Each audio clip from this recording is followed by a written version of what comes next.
इतना सुंदर बालक था कि उसके सामने जो सुंदर व्यक्ति जाते थे वो लज्जित हो जाते थे। तब उस बालक का नाम रखा गया करदप। जिसके मान को, जो अपने आप को बहुत सुंदर मानता हो, वो काम के सामने जब जाता था तो अपनी सुंदरता को लज्जित मान लेता था। ऐसे मनमत, करदप और काम, उसके कई नाम रखे गए। ब्रह्मा जी ने कह दिया तुम्हारे अधीन चर और अचर सारी सृष्टि होगी। तो काम ने सोचा, जब पिताजी ने वरदान दिया है कि जड़ और चेतन सब तुम्हारे बस में होंगे, और जड़ और चेतन का भेद आपको मालूम है, जिसे अपना भी ज्ञान हो और दूसरे का भी ज्ञान हो उसे कहते चेतन। जिसे अपना भी ज्ञान ना हो और दूसरे का भी ज्ञान ना हो उसे कहते जड़। जैसे देश, काल और वस्तु तीनों जड़ हैं। देश माने होता स्थान। क्या इस स्थान को मालूम है कि मैं लहरापुर हूं? मालूम है। क्या इस स्थान को मालूम है कि मैं औरैया जिला हूं? क्या इस स्थान को मालूम है कि मैं उत्तर प्रदेश हूं? क्या इस स्थान को मालूम है कि मैं भारत हूं? क्या इस स्थान को मालूम है कि मैं एशिया द्वीप हूं? नहीं मालूम है, क्योंकि जड़ है। ये तो हमने अपने व्यवहार में रख दिया है कि ये औरैया जिला है। हो सकता कल कानपुर भी हो सकता है। देश को अपना ज्ञान नहीं है। और काल, क्या काल को मालूम है कि मैं मार्गशीर्ष हूं? क्या काल को मालूम है कि मैं शुक्ल पक्ष हूं? क्या काल को मालूम है कि मैं द्वादशी हूं? क्या काल को मालूम है कि आज संडे है? काल को ज्ञान ही नहीं है। देश, काल और वस्तु, क्या इसे मालूम है कि स्टैंड कहते हैं? मालूम है क्या? इसे कह दो जड़ है। स्टैंड भी कह सकते हो, लोहे की छड़ी भी कह सकते हो, कुछ भी कह दो, इसे क्या मालूम। देश को अपना ज्ञान नहीं है, काल को अपना ज्ञान नहीं है और वस्तु को अपना ज्ञान नहीं है। इसलिए देश, काल, वस्तु है जड़। जिसे अपना भी ज्ञान हो और दूसरे का भी ज्ञान हो तो वो है चेतन। तो हम और आप हैं चेतन, क्योंकि हमें अपना भी ज्ञान है और देश, काल और वस्तु का भी ज्ञान है। तो हम हैं चेतन और हमसे पृथक जितना है सब है जड़। हमसे पृथक यद यद दृश्यम तद तद मिथ्या तत्वम। जितना भी दृश्य सब मिथ्या श्रेणी में है। हम लोग मंदिरों में जाते हैं, मंदिर में तो भगवान को ये भी नहीं मालूम है कि हम राम जी हैं कि शंकर जी हैं कि दुर्गा जी हैं कि काली जी हैं कि ब्रह्मदेव हैं कि भैरव जी हैं। उन्हें थोड़ा मालूम है। ये तो हमारी कल्पना है कि ये राम जी हैं, ये शंकर जी हैं, ये दुर्गा जी हैं, ये कृष्ण भगवान है, ये हनुमान जी। ये मेरी कल्पना है। मंदिर में जो प्रतिमाएं हैं उन्हें नहीं मालूम, वो तो जड़ हैं। अच्छा, मंदिर में गए और कभी राम जी को आपने देखा कहते हुए कि मैं राम हूं? अच्छा, मंदिर में आप लोग जाते हैं, कभी भगवान को खाते देखा है आपने? अगर भगवान, सीधी बात है, जो खाएगा तो निकालेगा भी। प्रकृति का नियम है, जो चढ़ेगा सो गिरेगा, जो जन्मेगा सो मरेगा, जो खिलेगा वो कुम्हलाएगा, जो बनेगा वो बिगड़ेगा। ये तो नियम है। जो खाएगा वो निकालेगा। तो अगर भगवान खाते हैं तो बताओ, मंदिर से कभी लोटा लेकर के बाहर खेत में जाते देखा? ये मैं निंदा नहीं कर रहा हूं, ये मैं इसलिए कह रहा हूं कि जो बैल नहीं, बैल, जो बैल प्रवृत्ति के जो लोग हैं, बोले मैं वहां उनके दर्शन करने गया था। उन बेचारों से पूछो, जब ईश्वर दृश्य श्रेणी में नहीं आ रहा है, जब जीव दृश्य श्रेणी में नहीं आ रहा, तो ईश्वर क्या दृश्य श्रेणी में आ सकता? बोलो। जब ईश्वर जो है, आप उसे कहते कि मैंने भगवान के दर्शन किए, और जब जीव कभी दृश्य श्रेणी में नहीं आ रहा तो ईश्वर क्या दृश्य श्रेणी में आ सकता है? अच्छा, आपने ईश्वर को कभी देखा? जब हमने जीव नहीं देखा तो ईश्वर कैसे देख लेंगे? जब जीव दृश्य श्रेणी में नहीं आ रहा तो ईश्वर भी कभी दृश्य श्रेणी में आ नहीं सकता। जो ये कह देते हो कि हमने भगवान के दर्शन किए, उन बेचारों को मालूम नहीं कि भगवान कहते किसे हैं। वो तो गफलत में जी रहे हैं, और जो गफलत में जो जीता है और जिसे गफलत से निकालोगे वही व्यक्ति उससे नफरत करने लगता है। ध्यान रखना, जो गफलत में जी रहा हो और अगर आप उसे गफलत से निकालोगे तो निश्चित है कि वो व्यक्ति आपसे करेगा नफरत। जिसे आप गफलत से निकालोगे वो व्यक्ति आपसे करेगा नफरत। आपके सामने ये प्रमाण है। काम ने सोचा कि ब्रह्मा जी ने मुझे वरदान दिया है तो कम से कम देखें ये बात सही, तो उसी समय काम ने अपना बाण ब्रह्मा जी के ऊपर चला दिया। और काम के बाण वही है, रोषण, हर्षण, मर्षण, घर्षण, संवर्षण। ये काम के 5 बाण हैं, रोषण, हर्षण, मर्षण, घर्षण, संवर्षण। और काम की सेना मालूम कौन है? काम की सेना है नाच, कूद, श्रृंगार। नाच करना, संगीत बजाना, श्रृंगार करना, ये काम का आभूषण कहें या काम का समूह कहें। देखो आपके सामने प्रमाण है। काम ने जैसे अपना बाण ब्रह्मा जी के ऊपर चलाया तो ब्रह्मा जी वरदान दे चुके थे कि जड़ और चेतन सब तुम्हारे अधीन होंगे।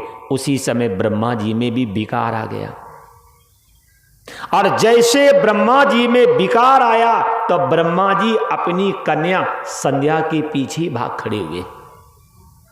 देखो, ये कथा से शिक्षा लेनी चाहिए। इसीलिए लिखा गया है कि जवान बेटी हो तो बाप को भी अपनी बेटी के साथ एकांत में बैठ के बात नहीं करनी चाहिए, क्योंकि जो इंद्रियां हैं ये बहुत ज्यादा प्रभावशाली हैं। पता नहीं कब अपने स्थान से बिगड़ जाएं, कोई मालूम है क्या? इसीलिए कहा गया है कि बाप को भी अपनी जवान बेटी के साथ एकांत में बात नहीं करनी चाहिए।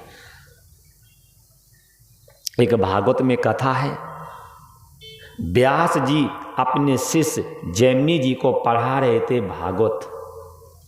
व्यास जी अपने शिष्य जैमिनी जी को पढ़ा रहे थे भागवत, और व्यास जी ने अपने शिष्य से कहा विद्वान मपि कर्षति। विद्वान की इंद्रियों को कामनी खींच लेता है। विद्वान की इंद्रियों को और कामनी अपनी ओर खींच लेती है। जैमिनी जी ने कहा गुरु जी ये गलत लिखा है, यहां लिखो विद्वान नापि कर्षति। विद्वान की इंद्रियों को कामनी नहीं खींचती है, और व्यास जी कह रहे हैं खींचती है। गुरु जी कह रहे हैं खींचती है, और चेला कह रहा है नहीं खींचती। मान लो हम आपसे कोई बात कहें और आप हमारी बात ना मानो तो या तो कथा बंद कर दी जाए या प्रसंग छोड़ दिया जाए। ये तो नियम है, या तो कथा बंद कर दो या प्रसंग छोड़ दो। तो व्यास जी ने कहा ठीक है, आज का सत्संग बंद करो, अब सत्संग कल करेंगे। आरती हो गई, बच गया प्रसाद।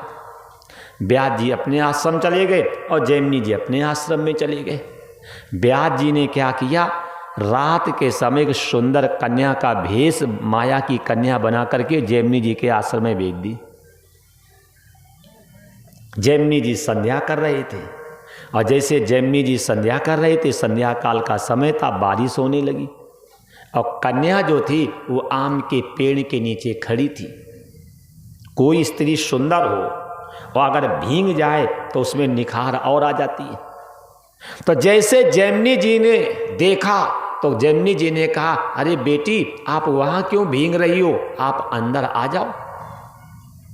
कन्या ने कहा हमें पुरुषों पे विश्वास नहीं है। जैमिनी जी ने कहा बेटी मैं बाल ब्रह्मचारी हूं। कन्या ने कहा कि ऐसे ब्रह्मचारी जो ढिनोला पीटते उन पे तो विश्वास ही नहीं मुझे। जैमिनी जी कह रहे हैं कन्या से, अरे बेटी, मैं सूर्य भगवान की कसम खा के कहता हूं कि मैं पराई स्त्री को मां मानता हूं। कन्या ने कहा, महाराज जो झूठे होते वही कसम खाते हैं, जो झूठे होते हैं और वही कसम खाते हैं। नहीं, बहुत से लोग हर बात में कसम खा जाते हैं। हम कसम खाते हैं, हम झूठ नहीं बोलते हैं। हम कसम खा रहे हैं, हम कभी घूस नहीं लेते। तब बस जो कसम खा रहा हो तो ध्यान लेना कि नंबर 1 का झूठा है। कन्या ने कहा, महाराज जो कसम खाते हैं वो झूठे होते हैं। जैमिनी जी ने कहा, मैं कसम नहीं, मैं शपथ खा रहा हूं।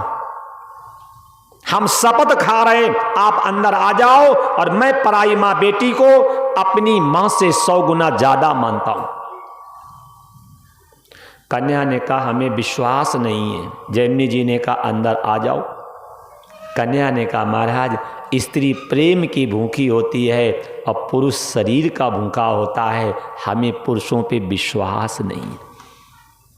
कितनी बड़ी बात कही है कि स्त्री प्रेम की भूखी होती है और पुरुष शरीर का भूखा होता है, हमें पुरुषों पे विश्वास नहीं है। फिर भी जैमिनी जी ने कई बार शपथ खाई, वो तो माया ही थी। कन्या आ गई। जैमिनी जी ने कहा, बेटी कमरे में जाओ, ये गीले कपड़े उतार करके सूखे कपड़े पहन लेना। रात में अगर कोई गेट बजावे तो गेट मत खोलना। कन्या ने कहा, ठीक है पिताजी। कन्या अपना कमरे में चली गई, कुंडी बंद कर ली और कन्या लेट गई। अब जैमिनी जी को नींदें नहीं आ रही है। शिक्षा लो, दिन के उजेले में कोई ऐसा काम न करना जो रात में नींद ना आवे, और रात के अंधेरे में कोई ऐसा काम न करना जो दिन में मुंह छिपाना पड़े। ये 2 बातें सीख लो। दिन के उजेले में कोई ऐसा काम न करना जो रात में नींद ना आवे, और रात के अंधेरे में कोई ऐसा काम न करना जो दिन में मुंह छिपाना पड़े। 2 बातें सीख लो, जीने की कला आ गई। जैमिनी जी को नींदें नहीं आई। अब जैमिनी जी उसी कन्या का चिंतन कर रहे, उसके ऐसे गाल हैं, ऐसे उसके बाल हैं, ऐसे उसकी आँख है, इनको नींदें नहीं आई। और जब नींद नहीं आई तो महात्मा जी गए और 12 बजे गेटें बजाने लगे। और जैसे महात्मा जी ने जा कर के गेट खट खट गेट बजाया, कन्या ने गेट खोला ही नहीं। महात्मा जी को रहा न गया, महात्मा छत पे चढ़ गए और छत पे ले करके और गईती ले करके छतें तोड़ दी। और जैसे छत तोड़ करके अंदर कूदे तो कन्या एकदम डर गई। पिताजी आप, पिताजी आप, पिताजी आप। जैमिनी जी ने कहा, पहले ये बताओ तुमने गेट क्यों नहीं खोला? ये बेकार में छत तुड़वा दी तुमने मेरी। कन्या ने कहा, पिताजी आप ही ने तो कहा था कि आश्रम में ब्रह्मचारी लोग ज़्यादा हैं, अगर रात में कोई गेट बजावे तो गेट मत खोलना। आप ही ने तो कहा था कि आश्रम में ब्रह्मचारी लोग ज़्यादा हैं, अगर रात में कोई गेट बजावे तो गेट मत खोलना। तो जैमिनी जी ने कहा, तुम्हें हम ब्रह्मचारी दिख रहे हैं? हम तो आश्रम के मालिक हैं। कन्या ने कहा, पिताजी गलती हो गई, हमें ये नहीं मालूम था कि ब्रह्मचारी जी गेट बजा रहे हैं कि आश्रम का मालिक गेट बजा रहा है। हमसे गलती हो गई पिताजी, मुझे माफ़ कर दो। तो जैमिनी जी ने कहा, कोई बात नहीं बेटी, ये बताओ आपका विवाह हो गया? देखो ब्रह्मचारी लोगों की बातें। जैमिनी जी ने पूछा, बेटी ये बताओ आपका विवाह हो गया? देखो कितनी बढ़िया बात कन्या ने कही। महाराज, वृक्ष की शोभा फूल और फलों से होती है और नारी की शोभा विवाह और संतान से होती है। वृक्ष की शोभा जो है फूल और फलों से होती है और नारी की शोभा जो है विवाह और संतान से होती है। तो जैमिनी जी ने सोचा अभी विवाह हुआ नहीं और विवाह करेगी भी। फिर जैमिनी जी ने मन में सोचा, हो सकता किसी को चाहती हो सकता है किसी को चाहती हो। तो इन्होंने, जैमिनी जी ने पूछा, क्यों आप विवाह करेंगी? बोले हाँ। तो आप किसी को चाहती हैं क्या? देखो कितनी बढ़िया बात कही। कन्या ने कहा कि जो लड़की अपनी मर्जी से विवाह करती है उसे वैश्या कहा गया। इस शरीर पे अधिकार मेरे माता पिता का है और माता पिता जिसे दे दे हमें उसके साथ जीवन पार करना चाहिए, हमें स्वयं विवाह करने का कोई अधिकार नहीं।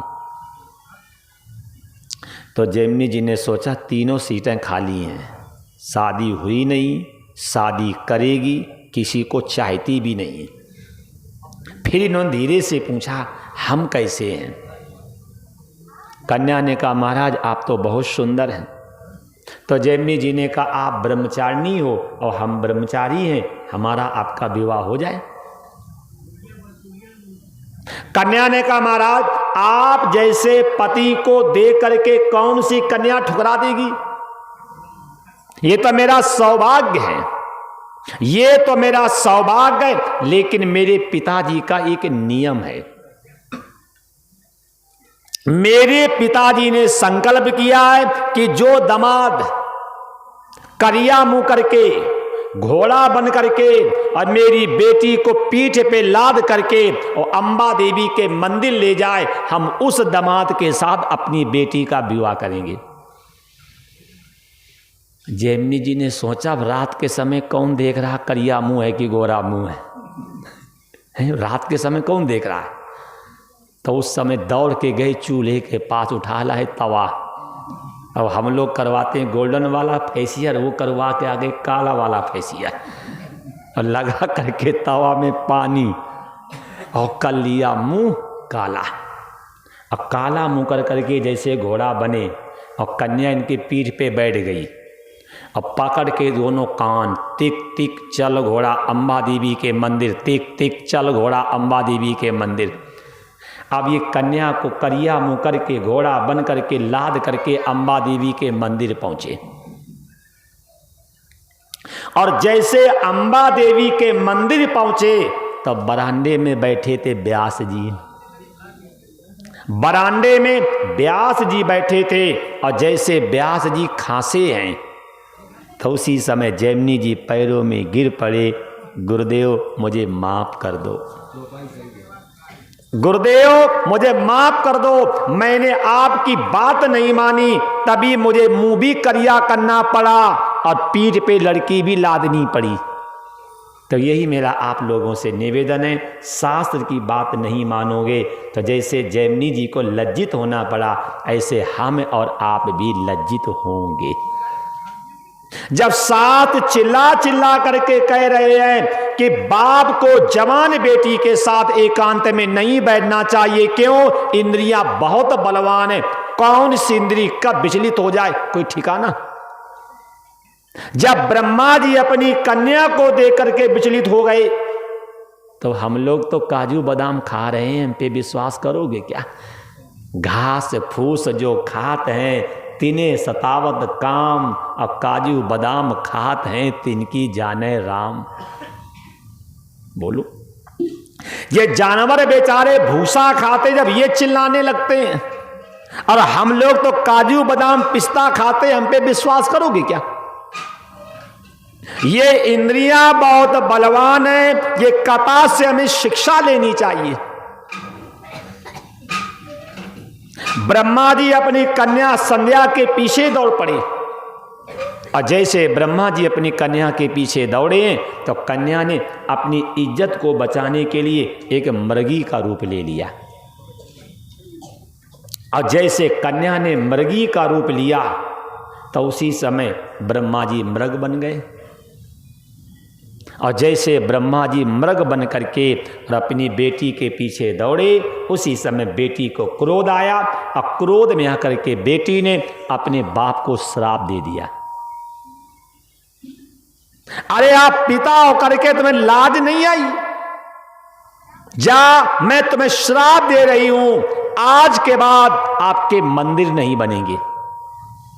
ये संध्या ने ब्रह्मा जी को श्राप दिया, इसलिए ब्रह्मा जी का पुष्कर के अलावा कहीं भी मंदिर नहीं।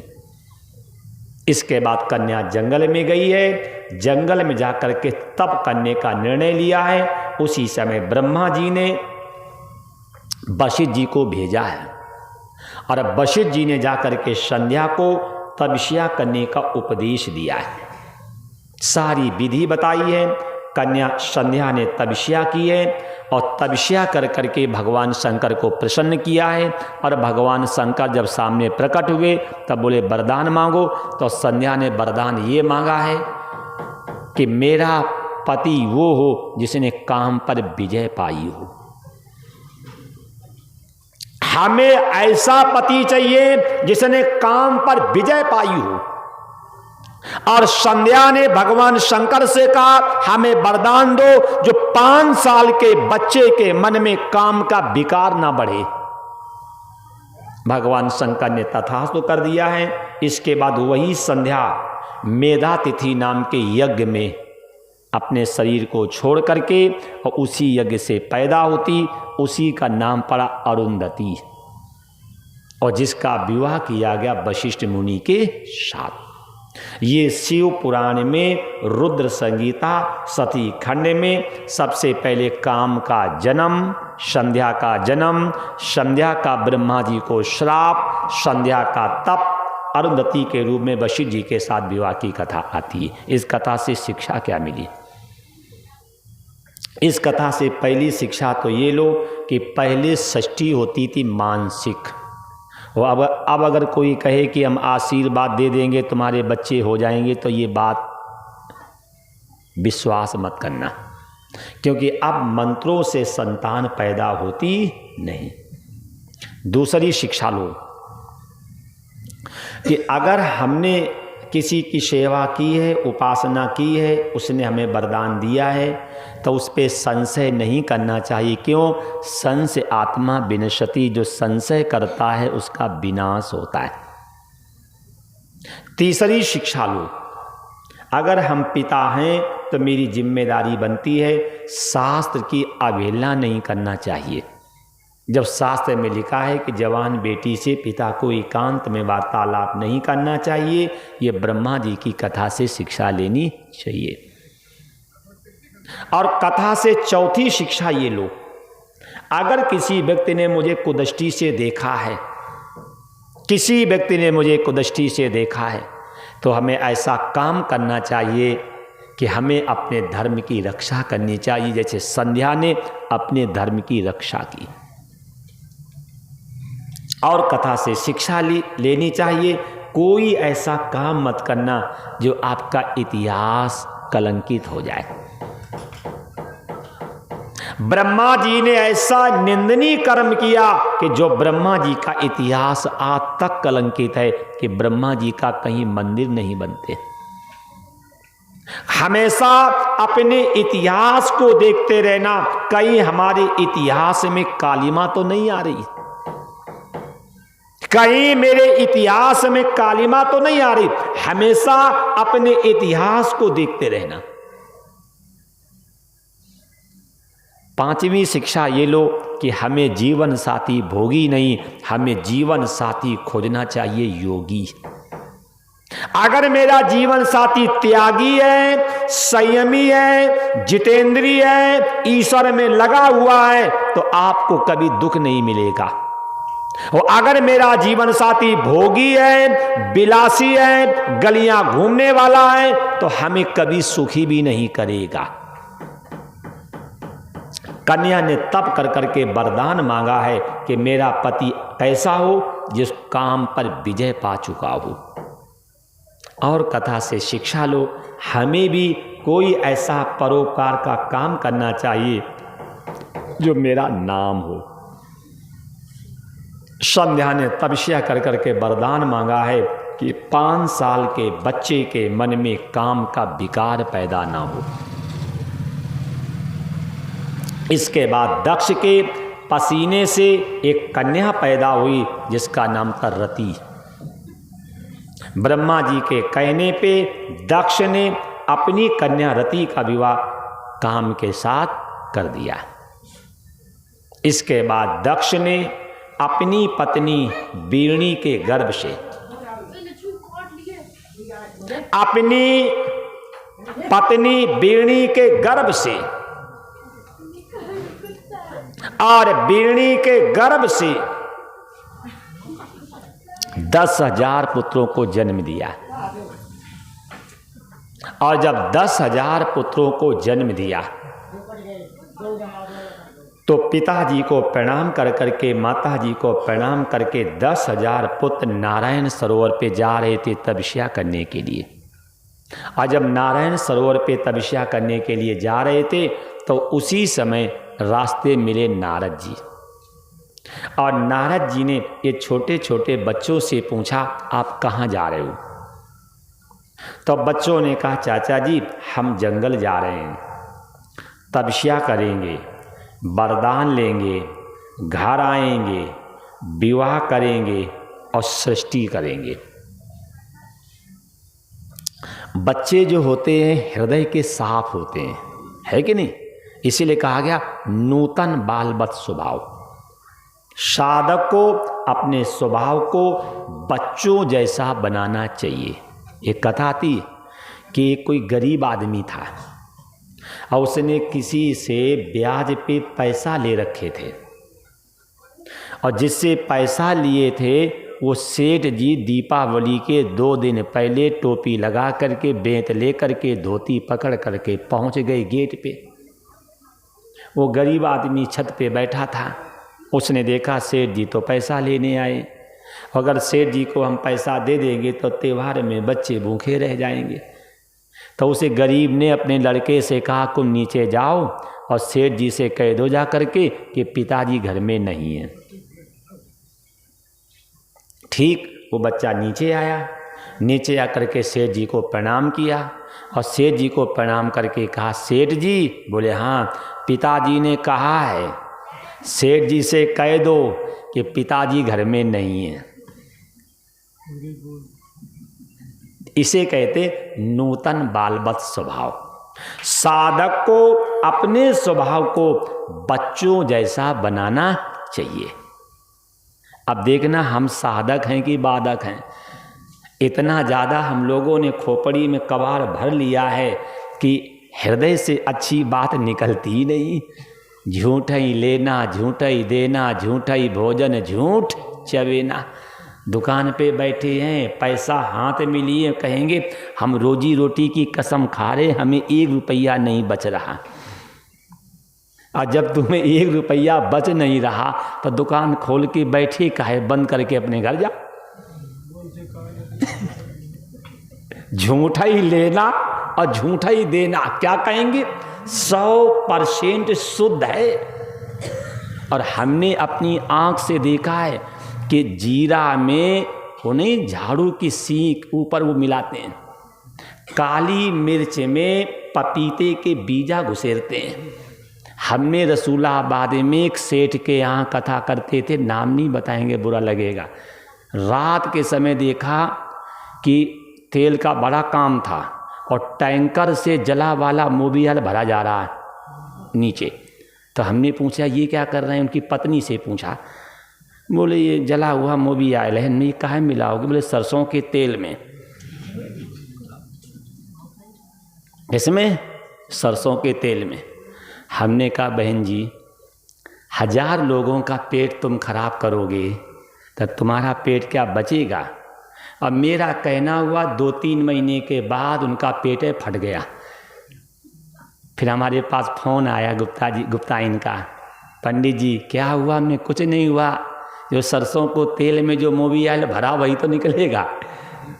ध्यान रखना, झूठा ही लेना, झूठा ही देना, झूठा ही भोजन और झूठ चबेना। अब बताओ बुद्धि शुद्ध होगी क्या? ये मैं निंदा नहीं कर रहा हूँ। देखो आप लोग व्यापार करते हो, अच्छी बात है। व्यापार में शास्त्र में लिखा है दाल में नमक खाना चाहिए। और ध्यान रखना बरकत हमेशा ईमानदारी से होती है। आप कितनी भी मिलावट कर लो और कितना भी छल कपट कर लो, कभी आपकी उन्नति नहीं होगी। और उन्नति के विषय में तो मैं आपको बताऊं, मेरे भदोई में एक सेठ जी हैं कालीचरण सेठ, और मैं उनके घर में जाता हूँ, मुझे गुरु के समान मानती। इनको भी ले गया था मैं इस साल। जब बताते हैं कि जब मैं छोटा था, मैं सिर के ऊपर पट्टी और मुरमुरियाँ रख करके पैदल बेचता था। लेकिन आज उनके घरों में ट्रकों से माल आता बिचने के लिए, थोक में ट्रक के ट्रक। लेकिन उनकी दो चार बातें आप भी सुनना, क्योंकि आप लोग भी दुकान करे हो। उन्होंने मुझसे कहा, पंडित जी हमारे 5-7 नियम हैं। मेरा पहला नियम तो ये है, हम भाव से करते हैं लेकिन तौल में कोई गड़बड़ी नहीं करते हैं। एक बार बता देता हूं कि मुझे ये पैसा चाहिए, लेकिन हम कभी भी तौल में एक भी दाने की गड़बड़ी नहीं करते हैं। दूसरा उन्होंने कहा कि कभी भी मैं अपनी गोलक में कुर्चा नहीं होने देता हूं। समझे कुर्चा? कि एक आया तो 100 ले गया, एक आया तो 10 ले गया, एक आया तो 20 ले गया। कभी भी लक्ष्मी की बरकत नहीं होगी। और तीसरी बात कही महाराज, हम लोगों में सुमति है। जहां सुमति तहां संपत्ति नाना, और जहां कुमति तहां विपत्ति निदाना। और चौथी बात उन्होंने कही कि जब मेरे बच्चे बैठते हैं, मैं भी बैठता हूं, तो वहां बउओं का कोई काम ही नहीं है। तुम्हारा काम बनाना और खाना और खिलाना। और कहां से पैसा आएगा, कैसे पैसा बढ़ेगा, ये काम तुम्हारा नहीं। 3 बच्चे और पिता बैठ निर्णय लेता, उसमें बउओं का कोई इंटरफेयर नहीं। लेकिन अब भाई से परामर्श नहीं होती, परामर्श होती उनसे, वो जो पराए घर से आई। बताओ बरकत हो कहां से? बोलो। ये कथा से शिक्षा लेनी चाहिए मुझे। हमें भाव से समझौता कर लेना चाहिए, लेकिन तौल से समझौता मत करना। तौल तो धोखा है नहीं, है कि नहीं? धान पराव विषते विश्व भारी। पैसा ऐसा कमाना जो घर में निरोगता आ जाए, पैसा ऐसा कमाना जो बुद्धि का विकास हो जाए, पैसा ऐसा कमाना जो वंश की वृद्धि हो जाए, पैसा ऐसा कमाना जो ईश्वर की प्राप्ति हो जाए, पैसा ऐसा कमाना जो आपस में विचार मिलने लगे। ये गड़बड़ जो पैसा आता है वही तो घर में अशांति फैलाता है। देखो आपके सामने प्रमाण है। दक्ष ने 11,000 पुत्रों को जंगल भेजा है। 10,000 पहले भेजे और 1,000 बाद में भेजे। और देवर्षि ने 11,000 को सन्यासी बना दिया। 11,000 पुत्रों को सन्यासी बना दिया तो दक्ष को क्रोध आ गया कि हमारे 11,000 पुत्रों को सन्यासी बना दिया। अरे 11,000 पुत्र घर में होते तो 11,000 बहुएं आती तो 22,000, और सबके 2-2, 4-4 अगर बच्चे हो जाते तो हम तो चुनाव अपने घर में ही जीत जाते। मेरे 11,000 पुत्रों को सन्यासी बना दिया। अब दक्ष को आ रहा था क्रोध, और किसी व्यक्ति पे आपको क्रोध आ रहा हो और वो व्यक्ति अगर सामने आ जाए तो क्रोध बढ़ेगा कि घटेगा? बढ़ेगा। एक पंडित जी थे हम जैसे, तो अपने बच्चों को सिखा रहे थे सांवर मंत्र। जानते सांवर मंत्र? एक वैदिक मंत्र होता है, एक पौराणिक मंत्र होता है, एक तांत्रिक मंत्र होता है, एक सांवर मंत्र होते हैं। वैदिक मंत्र जैसे ओम त्र्यंबकम जजामयी वैदिक है। ओम नमः शिवाय जो है ये पौराणिक है। ओम प्राम प्रीम प्रम सा शनय नमः ये तांत्रिक है। और एक सांवर मंत्र होता नहीं, आकाश बांधूं, पाताल बांधूं, भूत बांधूं, चुड़ैल बांधूं, आकनी बांधूं, डाकनी बांधूं, साकनी बांधूं, अड़ोसी बांधूं और पड़ोसी बांधूं, ये सांवर मंत्र हैं। तो एक पंडित जी अपने शिष्यों को सिखा रहे थे सांवर मंत्र। आकाश बांधूं, पाताल बांधूं, भूत बांधूं, प्रेत बांधूं। तो पनतानी ने कहा पंडित जी छप्पर बांध लो। तो पंडित जी छप्पर तो नहीं बांधते थे, लेकिन आकाश पाताल खूब बांधते थे। एक बार क्या हुआ, आषाढ़ का महीना, आषाढ़ का महीना था, मेघ छाए थे, बिजलियां चमक रही थी, मेघ गरज रहे थे और रिमझिम बारिश होने लगी। और पनतानी को आई गुस्सा और उठाया डंडा और पंडित जी के पीठ पे 10-5 धर दिए निठल्ला, जब तुमसे छप्पर नहीं बंधा तो आकाश और पाताल बांध लेगा। तो चेलों ने कहा गुरुजी क्या हो रहा है? बोले कुछ नहीं, गर्ज रही थी अब बरस रही है। 3 महीने से गर्ज रही थी, छप्पर बांध लो, छप्पर बांध लो, छप्पर बांध लो। हम छप्पर तो नहीं बांध रहे थे, हम आकाश और पाताल बांध रहे थे। तो गर्ज रही थी अब बरस रही है। तो किसी व्यक्ति पे अगर आपको क्रोध हो, अगर सामने आ जाए तो क्रोध और बढ़ेगा। दक्ष को क्रोध तो आ ही रहा था कि हमारे 11,000 पुत्रों को सन्यासी बना दिया। अरे 11,000 पुत्र घर में आकर के शादी करते तो 11,000 बहुएं भी आ जाती, और सबके 2-2, 4-4 बच्चे हो जाते तो 50,000 बोर्ड घर में हो जाती, तो घर बैठे जीत जाते। तब दक्ष को आ रहा था क्रोध, और उधर से आ गए नारद जी, और जैसे नारद जी को देखा तो दक्ष ने क्रोध में आकर के कहा नारद तेरा तो परिवार बसा नहीं, और तुमने मेरे अबोध बच्चों का परिवार नहीं बसने दिया। जा, मैं श्राप दे रहा हूं कि 1 घड़ी से ज्यादा आप एक स्थान पे टिक नहीं पाओगे। 1 घड़ी माने होता 24 मिनट, कि आप 24 मिनट से ज्यादा एक स्थान पे टिक नहीं पाओगे। दक्ष ने श्राप दिया, देवर्षि ने उपकार मान लिया। भैया आपका उपकार है। बहता हुआ जल और चलता हुआ संत कभी दूषित नहीं होता।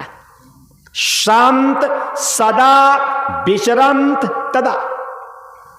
बहता हुआ जल और चलता हुआ संत कभी दूषित नहीं होते। देवर्षि को दिया श्राप और देवर्षि ने मान लिया वरदान। तो ये भी शिक्षा लो, संत जो होते हैं वो अवगुणों में गुण खोजते हैं, और कुसंत जो होते हैं वो गुणों में अवगुण खोजते हैं। देवर्षि संत थे, उनको श्राप दिया, देवर्षि ने उपकार मान लिया। भैया आपका उपकार, जैसे आप भी संत बन सकते हैं। कैसे? हर जगह कोई न कोई शिक्षा है। तंबाकू खाया करो, इसमें शिक्षा है। अगर आप तंबाकू खाओगे तब बुढ़ापा आपका चैन से बीतेगा। तंबाकू ऐसी मोहिनी जाके लंबे पात, और लाख टके का आदमी झट पसारे हाथ। अगर तंबाकू खाओगे तो आपको भीख मांगना आ जाएगा, और जब भीख मांगना आ जाएगा तब बुढ़ापा चैन से बीत जाएगा, क्योंकि बुढ़ापे बच्चे रोटी देंगे नहीं तो भीख मांग मांग करके अपना पेट भर लेना है कि नहीं। बीड़ी पिया करो, उससे भी शिक्षा मिलती है। बीड़ी से पहली तो शिक्षा आप ये लो, बीड़ी पियोगे तो खांसी आएगी तो आपको कुत्ते रखाने नहीं पड़ेंगे। क्यों? आप पड़े पड़े खांसोगे तो कुत्ता समझेगा हमें डांट रहे हैं। दूसरी फायदा, बीड़ी पियोगे तो खांसी आएगी तो घर में चोरी नहीं होगी। तुम तो खुक खुक करोगे, चोर समझेगा जग रहे हैं। तीसरी शिक्षा, बीड़ी पियोगे आप फूक जाओगे। जब तुम मरोगे तो तुम्हारे बच्चों को 4 कुंतल लकड़ी की व्यवस्था नहीं करनी पड़ेगी। बीड़ी ऐसी डाकनी, और काट कलेजा खाए, और डॉक्टर बेचारा क्या करे जब जला कलेजा पाए। ये शिक्षा लो, ये कथा से शिक्षा लेनी चाहिए। संत बनो। संत जो होते वो गुणग्राही होते हैं। अवगुणों में गुण खोजो तो आप संत हैं, और गुणों में अवगुण खोजेंगे तो आप कुसंत हैं। देवर्षि संत थे, दिया श्राप, बोले भैया आपका उपकार है, आपका उपकार है। देवर्षि वहां से चले गए। इसके बाद दक्ष ने 60 कन्याएं पैदा की। अब किसी किसी को चेला बनाने का शौक होता है। बहुत से लोगों को नहीं, जैसे आप लोगों की दुकानें नहीं, तो ऐसे हम लोगों की दुकान है चेला बनाने की। मतलब चेला बनाने की दुकानें हैं। अब आगे नहीं कहेंगे, सब आप जानते हो। किसी के 1 करोड़ चेला हैं, किसी के 2 करोड़ चेला हैं, किसी के 4 करोड़ चेला। फिर कहेंगे कि कम से कम 2-2 रुपया रोज के दो। और अगर हमने 4 करोड़ चेला बना लिए और 2-2 रुपया अगर रोज के लेंगे तो 8 करोड़ रुपया तुम्हारे रोज के पक्के धंधा। बताओ बढ़िया है कि नहीं, बोलो। और जानते आप सब हैं, नाम नहीं लेंगे क्योंकि हमें किसी ने कसम दी है कि अब नाम मत लिया करो। सब आप लोग जानते हैं ये चेला बनाने की एक धंधा है। और धनक ना, जिन जिन लोगों ने चेला बनाने की फैक्ट्री खोली एक भी ब्राह्मण नहीं है। जिन जिन लोगों ने चेला बनाने के धंधा चलाए हैं, फैक्ट्रियां चलाई हैं, आप बता दो एक भी कोई ब्राह्मण है? या कथा से शिक्षा लेनी चाहिए। जब देवर्षि ने देखा 60 कन्याएं, तो देवर्षि ने किसी भी कन्या को उपदेश नहीं दिया। ये शिव पुराण में लिखा है कि माताओं को गुरु बनाने का अधिकार नहीं है। माताओं को गुरु बनाना नहीं चाहिए और हम लोगों को भी माताओं को शिष्या बनाना नहीं चाहिए। अगर कोई स्त्री अपने पति रूपी गुरु को छोड़ करके वो अगर दूसरे पुरुष को गुरु बनाती है तो वो स्त्री अपने पति की आयु को खाती है। पति रूपम गुरु त्यक्त्वा पति अन्नम करोति या सा नारी दुर्भगा रंडा भवे जनमनी जनमनी। जो स्त्री अपने पति रूपी गुरु को छोड़ करके और दूसरे पुरुष को गुरु बनाती है, वो स्त्री अपने पति की आयु का भक्षण करती है। देवर्षि ने मन में विचार किया, ये कन्याएं हैं, अभी इनका विवाह होगा, ये गृहस्थ आश्रम में जाएंगी, इनकी जिम्मेदारियां बढ़ेंगी, तो इनको संन्यास धर्म का उपदेश नहीं देना चाहिए। क्यों? जैसे वृक्ष की शोभा फूल और फलों से होती, ऐसे नारी की शोभा विवाह और संतान से होती। देवर्षि ने 60 कन्याओं में किसी भी कन्या को संन्यास धर्म का उपदेश नहीं दिया। और आप लोग समझदार हो, क्योंकि माताओं में थोड़ी भाव की प्रधानता होती है, बुद्धि की कमजोरी होती, तभी हम लोग चेला बनाते हैं कम और चेली बनावें ज़्यादा। क्योंकि मालूम है कि आप तो पटोगे नहीं, क्योंकि बुद्धि है, तो इनमें बुद्धि की कमी, भाव की प्रधानता, इसलिए हम लोग चेला बनाए कम और चेली बनाए ज़्यादा। ये माताएं भोली भाली होती हैं, गुमराह हो जाती, और फिर देख लो अपने बच्चों को खाने को नहीं देंगी, लेकिन हम लोगों को भी देखो छिप छिप के काजू बादाम रबड़ी खिलाती हैं। देख लेना, ब्याज जी जब आते हैं गांव में तो पुरुष लोग नहीं आएंगे, माताएं का कमरे में घुसी रहे उनके। अपने पति के पैर छूने में शर्म आती, और हम लोगों के पैर दबाने से क्या बैकुंठ मिलेगा क्या?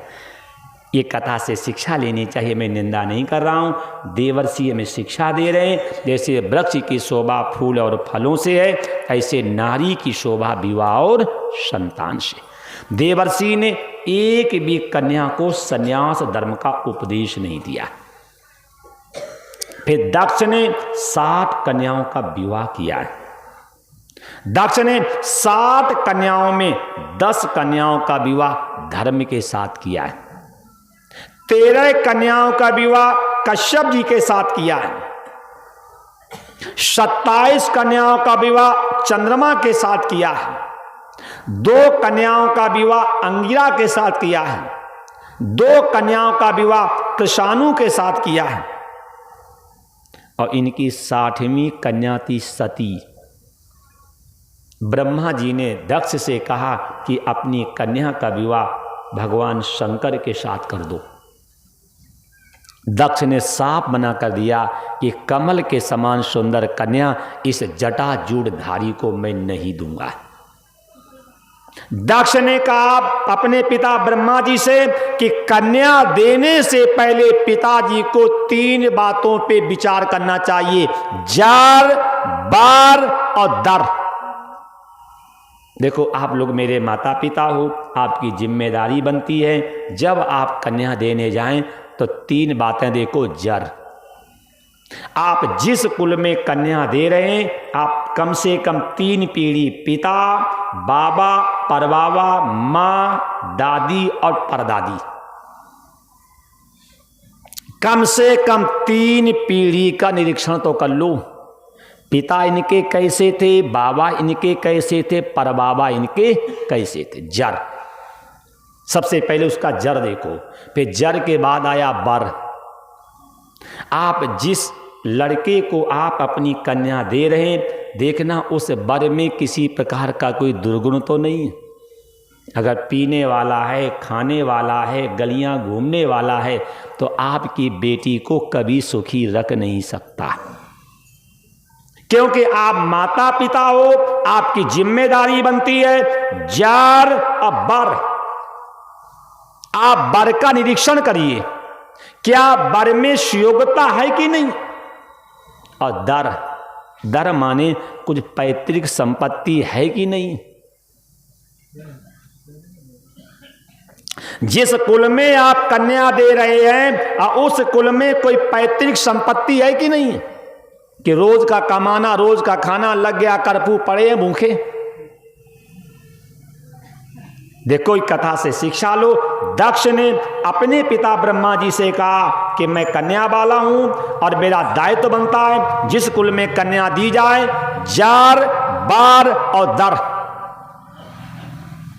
जर की बात कहो तो ये अकुलीन है, इनका कोई कुल ही नहीं है। और दर की बात कहो तो ये तो स्वयं भांग धतूरा खा रहे हैं और शमशान पे रह रहे हैं। जार, बार और बर के हाल तो मालूम, नंग धड़ंगे रह रहे हैं। मैं अपनी कमल जैसी सुंदर कन्या इस जटाजूड़धारी को कैसे दूं। दक्ष ने साफ मना कर दिया कि मैं अपनी कन्या इस जटाजूड़धारी को नहीं दूंगा। फिर ब्रह्मा जी ने बताया कि देखो, जो समर्थवान व्यक्ति होते हैं उनके अवगुण जो हैं वो भी गुणों में गिने जाते हैं। भगवान शंकर जो हैं ये समर्थवान हैं, और जो जो आप अवगुण कह रहे हो ये अवगुण उनके गुण हैं। तो क्या शिक्षा मिली। अगर आपके पिताजी और आपके बाबा या आपके परबाबा अगर कोई आपको अच्छी बात बता रहे हैं तो उनकी अच्छी बात मान लेनी चाहिए। दक्ष ने अपने पिता ब्रह्मा जी की बात मान करके और सती का विवाह भगवान शंकर के साथ कर दिया।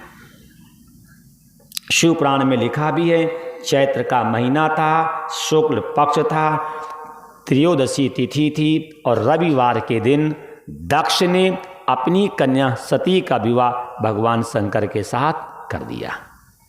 तो क्या शिक्षा मिली कि अगर कोई दामाद सुयोग्य मिल गया है तो वहाँ मुहूर्त के चक्कर में नहीं पड़ना चाहिए और बहुत जल्दी उसका हाथ बर को दे देना चाहिए। अगर कोई सुयोग्य बर मिल गया है तभी समय की प्रतीक्षा मत करो और कन्या का हाथ दे करके और आप अपने ऋण से उऋण हो जाओ। अच्छा, हम लोगों में इतना विवेक है क्या। हम लोग जब विवाह करते हैं तो फालतू के खर्चे बहुत करते हैं। जैसे फालतू के खर्चे में जैसे डीजे, बैंड, रोड लाइट और ये बाराती जो ले जाते हैं, ये सब खर्चे फालतू के हैं।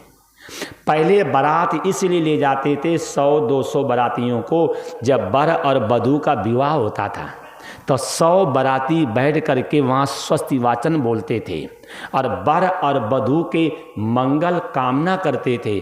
अब तो बाराती पहले दारू पिए नाली में औंधे पड़े। बताओ, जब वो बाराती अपना मंगल नहीं कर पा रहे हैं तो ऐसे बारातियों को ले जा करके वर और वधू का अमंगल क्यों करवाते हो। मत ले जाओ बारात। नहीं मानोगे क्योंकि इतनी हिम्मत आप में है नहीं, इतनी हिम्मत आप में नहीं है। जबकि साथ चिल्ला चिल्ला करके आपसे कहते हैं कि बारात ले जाने की बिल्कुल भी आवश्यकता नहीं। जैसे कृष्ण भगवान ने 16,108 विवाह किए, ना दिखाई, ना रुकाई, ना बारात, सीधे विदाई। 16,108 विवाह किए, ना दिखाई हुई है, ना रुकाई हुई है, ना बारात गई, सीधे विदाई हुई। और लिखवा देंगे गेट पे कृष्ण निवास। हैं। जब अपने गेट पे लिखवाया कृष्ण निवास, तो भगवान कृष्ण के जैसे कर्म थे वैसे कर्म हमें तो करने चाहिए। ये कथा से शिक्षा लेनी चाहिए। अगर आपको वर्ष योग मिल गया है तो फालतू का खर्चा नहीं करना चाहिए और समय की प्रतीक्षा नहीं करनी चाहिए और कन्या का हाथ दे करके आप अपने ऋण से उऋण होना चाहिए। अपने ऋण से उऋण हो जाओ। जैसे ब्रह्मा जी ने बात कही और दक्ष ने तुरंत अपनी कन्या का हाथ भगवान शंकर को दे दिया, मतलब हम जैसे फालतू खर्चे नहीं किए और हमारा सब काम फालतू का है। जैसे बैंड की परंपरा डालने वाले अंग्रेज, बैंड की परंपरा डालने वाले अंग्रेज और बैंड को बजाने वाले हैं मुसलमान और बैंड को बजवाने वाले हैं हिंदू।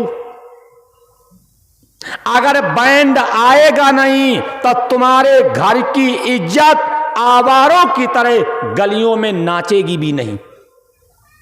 कथा में आने में डर लगता है लेकिन आवारों की तरह गलियों में नाचने में शर्म लगती है।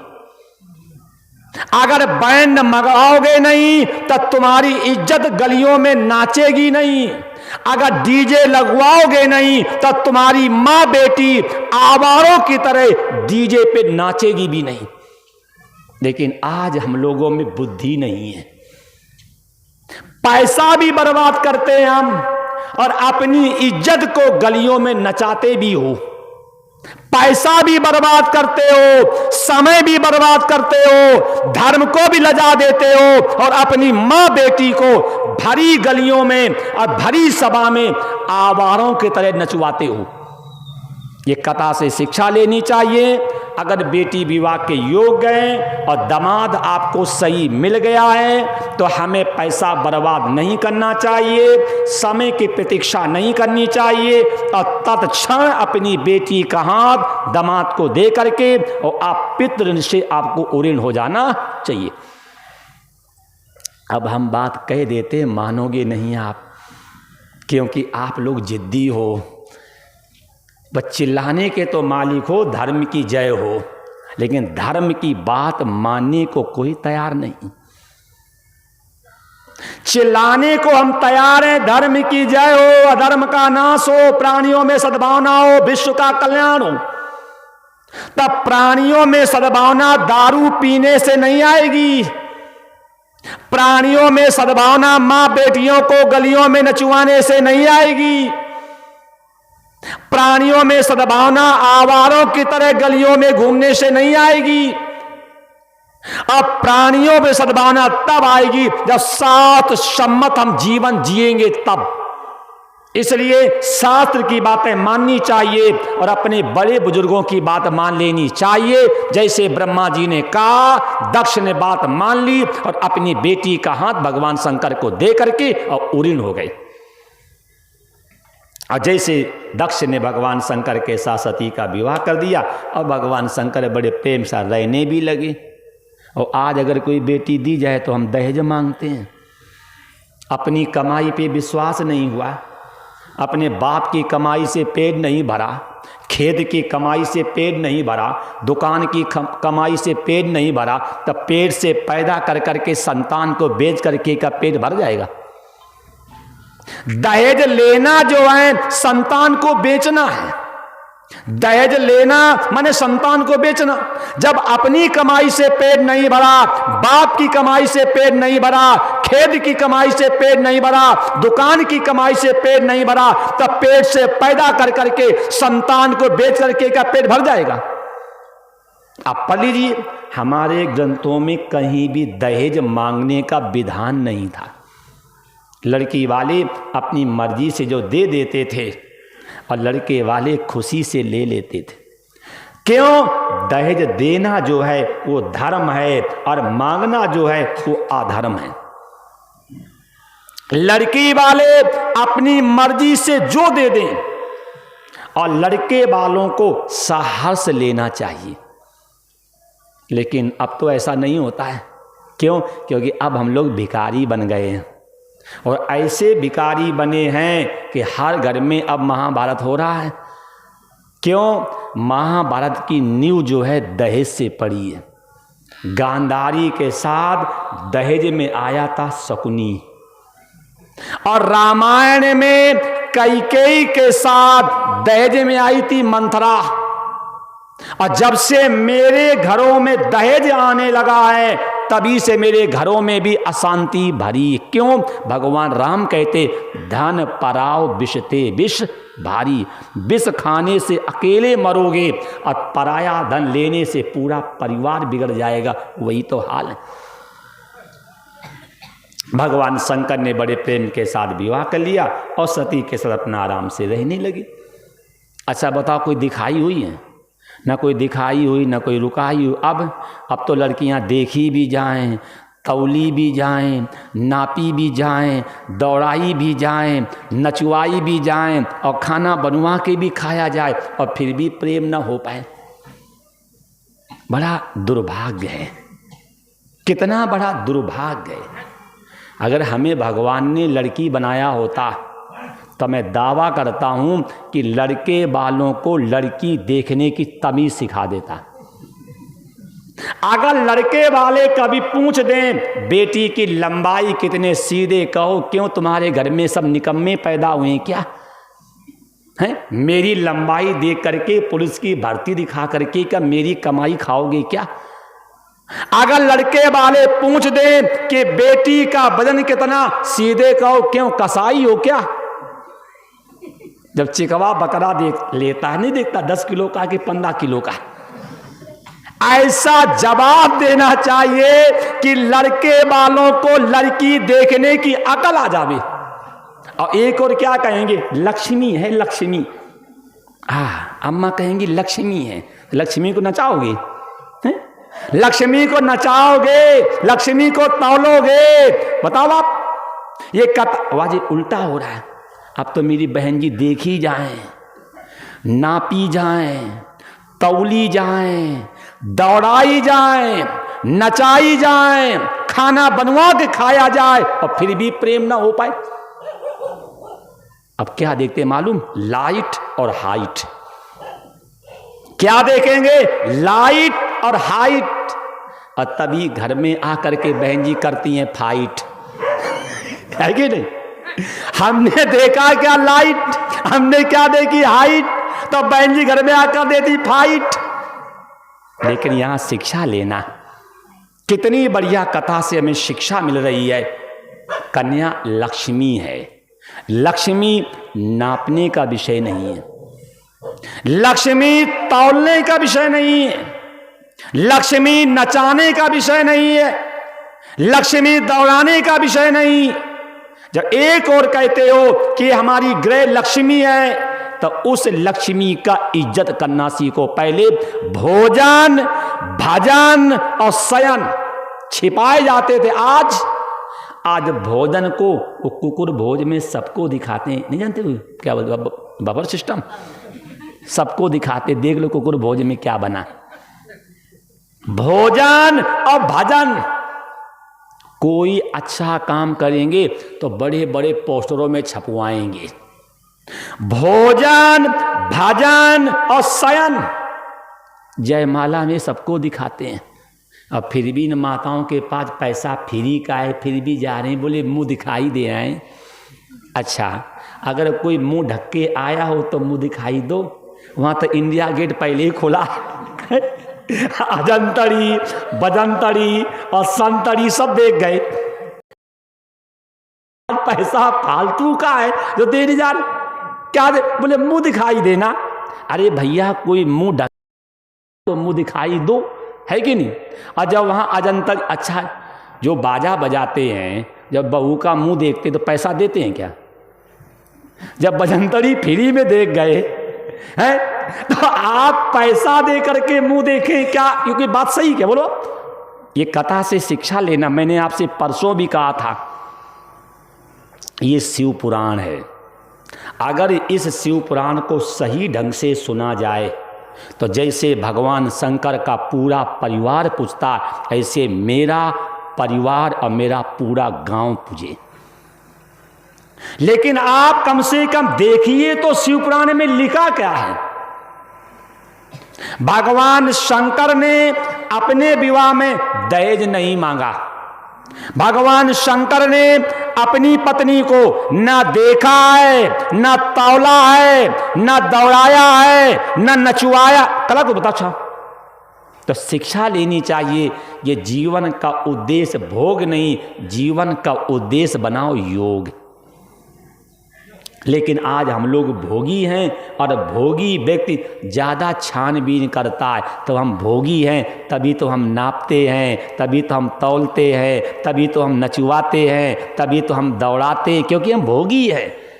हमने कभी नहीं चाहा कि मेरे घर में सीता सावित्री आवे और घर को अयोध्या बनावे। हमने तो सूप नखा ताड़का बुलाई। ये कथा से शिक्षा लेनी चाहिए। भगवान शंकर बड़े प्रेम के साथ सती के साथ रहने लगे। कई वर्षों के बाद प्रयागराज में सभा जुड़ी।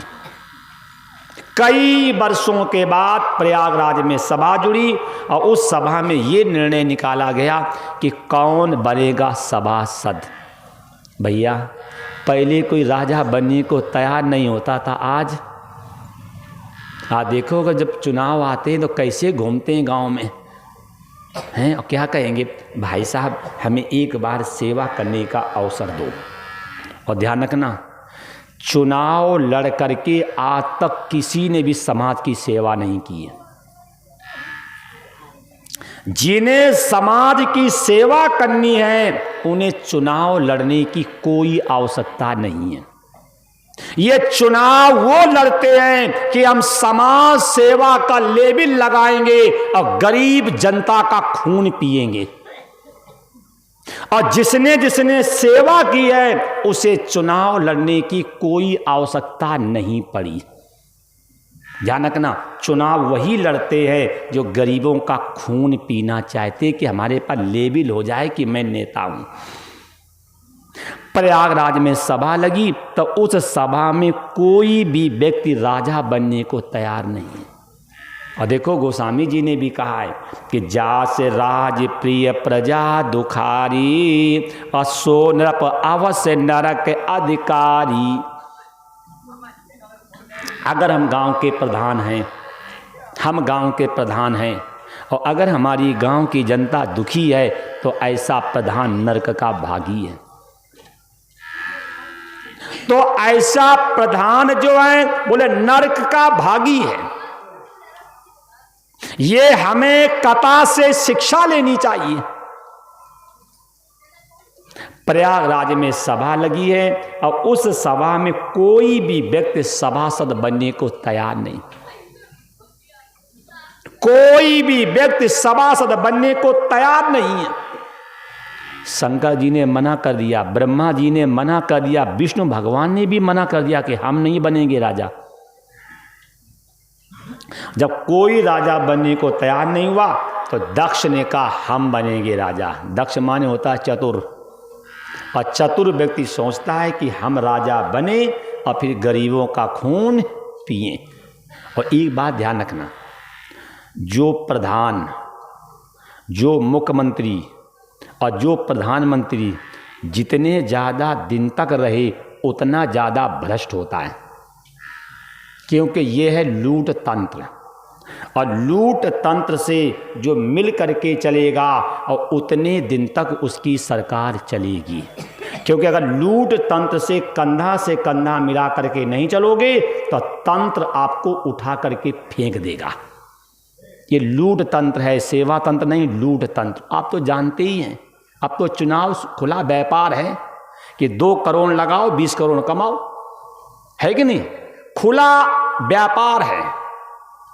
ध्यान रखना, ये लूट तंत्र। अब फिर सुनो एक बढ़िया बात, अपने देश में आज तक 2 प्रधानमंत्री हुए हैं और बाकी जितने प्रधानमंत्री सब हिजड़े पैदा हुए हैं। पहला प्रधानमंत्री था लाल बहादुर शास्त्री, आप लोगों को मालूम होगा। जब अमेरिका से लाल गेहूं आते थे और शास्त्री जी ने कहा था हम तुम्हारे सड़े गेहूं नहीं लेंगे, अमेरिका ने कहा था भूखे मर जाओगे, शास्त्री जी ने कहा था कि हमें भूखे मरना मंजूर है और तुम्हारे सड़े गेहूं नहीं लूंगा। और जब गेहूं की कमी पड़ी थी तब शास्त्री जी ने पूरे देश से प्रार्थना की थी और तब पूरे देश ने सोमवार के व्रत का संकल्प लिया था। और उस बेचारी की सरकार चली थी मात्र 22 महीने, मात्र चली थी सरकार। आपको मालूम होगा जब शास्त्री जी जब प्रधानमंत्री बने थे तो उनके पास 2 धोती थी, दोनों फटी थी। तो उनकी पत्नी ने रात के समय कहा कि आप प्रधानमंत्री बन गए हो, कम से कम अब तो धोती सही ले लो। तो शास्त्री जी रोने लगे थे कि मैं देश का प्रधानमंत्री हूँ, जब तक देश का प्रत्येक व्यक्ति का तन ढक नहीं जाएगा तब तक हमें सजी धोती पहनने का अधिकार नहीं। देखो कितना ईमानदार व्यक्ति होगा। लेकिन इस लूट तंत्र ने उसको उठा करके फेंक दिया। और दूसरा प्रधानमंत्री था मोरारी देसाई, वो कहता था जब पेप्सी और कोको कोला, थम्स अप जब अमेरिका में लेटरिन धोने के काम आती है तो हिंदुस्तान में पीने के काम क्यों आती। वो प्रधानमंत्री बना था, उसने सारी फैक्ट्रियां वापस कर दी थी और उस बेचारी की सरकार चली थी 20-22 महीने गिर गई थी। तो ध्यान रखना, जो जितने दिन तक प्रधानमंत्री रहे और जितने दिन तक मुख्यमंत्री रहे उतने ज्यादा भ्रष्ट, क्योंकि ये लूट तंत्र है और जो लूट तंत्र से मिल करके चलेगा तो तंत्र स्वीकार करेगा, और लूट तंत्र से कंधा मिलाओगे नहीं तो तंत्र आपको उठा करके फेंक देगा। प्रयागराज में सभा लगी, उस समय कोई भी व्यक्ति राजा बनने को तैयार नहीं था। शंकर जी ने मना कर दिया, ब्रह्मा जी ने मना कर दिया, विष्णु भगवान ने मना कर दिया, इंद्र ने भी मना कर दिया। जब इंद्र ने मना कर दिया सभासद, तो निर्विरोध दक्ष को बना दिया गया सभासद। और जब सामने कोई तैयार ही नहीं है, अब जब दक्ष राजा बन गया तो भैया अहंकार, और ऐसा अहंकार आया है, आप भी देखते होंगे। कभी रसूलाबाद गए हैं आप, देखना चौराहे पे हाथ जोड़े खड़े होंगे, नहीं दीपावली की हार्दिक शुभकामनाएं। अच्छा, नेताजी से पूछना तुमने कौन से अच्छे कर्म किए जो तुम दीपावली की शुभकामनाएं दे रहे हो।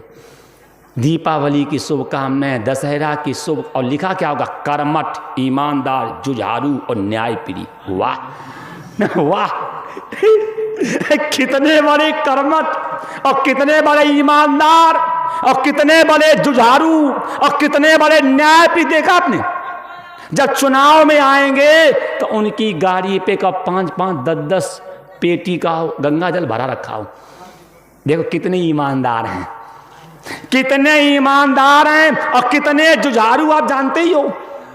ये कथा से शिक्षा लेनी चाहिए, ये हमें कथा से शिक्षा लेनी चाहिए। जब राजा बन गया तो दक्ष के मन में अभिमान आ गया। जब इन लोगों के मन में अभिमान आ जाता है, ये गांव के प्रधानमंत्री, जब ये जो गांव का प्रधान बनता है, ये भी उल्टा चलता है। सुनना एक बात, अगर गांव में चोरी हो जाए, प्रधान जी बैठे हों तो गुस्सा मत हो जाना हमसे। अगर गांव में चोरी हो जाए, बिना सोचे समझे थाने जाओ, अब प्रधान के नाम रिपोर्ट लिखवा करके आओ। अगर प्रधान जी आपसे कहें किया, बोले हमने नहीं किया, आपने किया, क्योंकि आपने मुझसे कहा था एक बार सेवा करने का अवसर दो, हमने तुम्हें वोट दे दिया, तुम गए जीत, हम गए सो, टूट गया ताला। आपने मुझसे कहा था मैं सेवा करने का अवसर दो। गांव में चोरी हो जाए, बिना सोचे समझे जाओ, अब प्रधान के नाम रिपोर्ट लिखवा करके आओ। किस लिए? जाके दोबारा चुनाव होगा और जो लड़ेगा तो हिम्मत बांधेगा कि मैं गांव की सेवा करूंगा।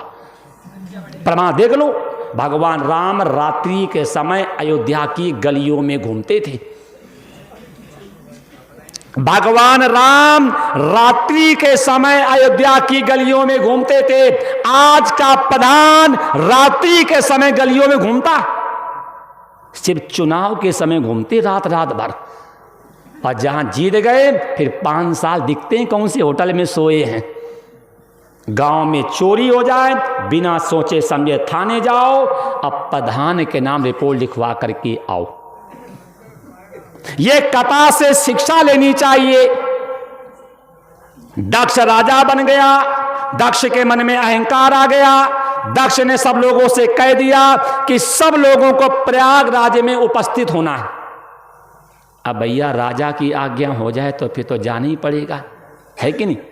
तो उस सभा में ब्रह्मा जी भी गए, शंकर जी भी गए, विष्णु भगवान भी गए, इंद्र भी गए, अग्नि भी गए, कुबेर भी गए, और सब लोग बैठ करके अपना बातें कर रहे हैं। भगवान शंकर ने मन में विचार किया, जो समय का दुरुपयोग करता है उसे यम यातना भोगनी पड़ती है।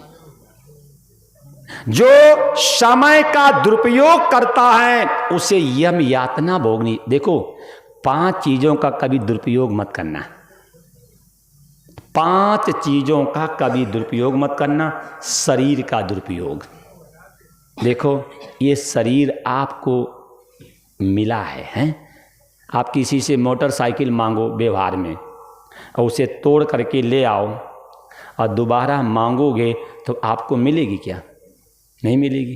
तो ये शरीर भी आपको मिला है, बड़े भाग मानस तनु पावा, ये मिला है। तो इस शरीर का दुरुपयोग करोगे तो दोबारा तुम्हें मनुष्य शरीर मिलेगा नहीं। एक को दीपावली कहेंगे लक्ष्मी मेरी माँ है, कहते लक्ष्मी मेरी माँ। तो अपनी माँ को अब तुम ठेके पर लेकर के जाते हो, ये तुम्हारी बुद्धमानी है क्या? बोलो। एक और कहेंगे लक्ष्मी मेरी माँ है।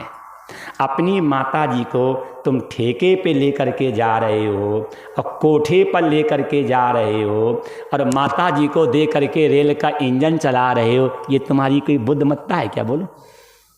एक और कहेंगे लक्ष्मी मेरी माँ, वो तो यहाँ की माताएं सही नहीं है। न राजस्थान मध्य प्रदेश में सिवनी जिला में गांव है छुई, और करवा चौथ के दिन मैं वहाँ कथा कर रहा था और ये अम्मा भूखे मरती हैं। आपके यहाँ भी मरती होंगी कि अम्मा भूखे मरे, पिताजी पी पी के मरे। अम्मा भूखे मरे और पिताजी पी पी के मरे। तो हमने उस गांव में कसम दी माताओं को कि करवा चौथ का व्रत छोड़ दो, पाप लगे तो मेरा और पुण्य लगे तो तेरा, छोड़ दो। अब बढ़िया खाओ, और टिल्लू के पापा अगर पी के आमे तो मतलब सही तरीके थपड़ियाओ उनको, इतना पीटो जो कभी घर में घुसें भी ना।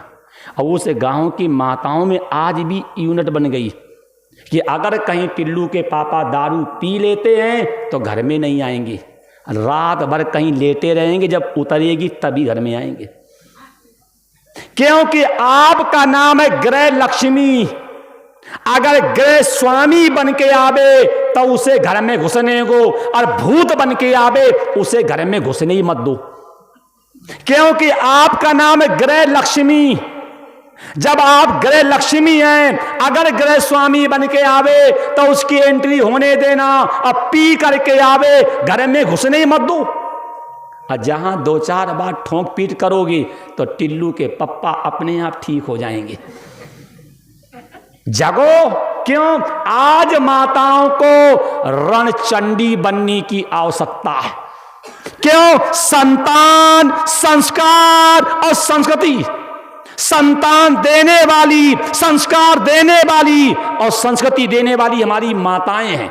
अगर घर की माताएं सही हो जाएं तो पुरुष तो अपने आप सही हो जाएं।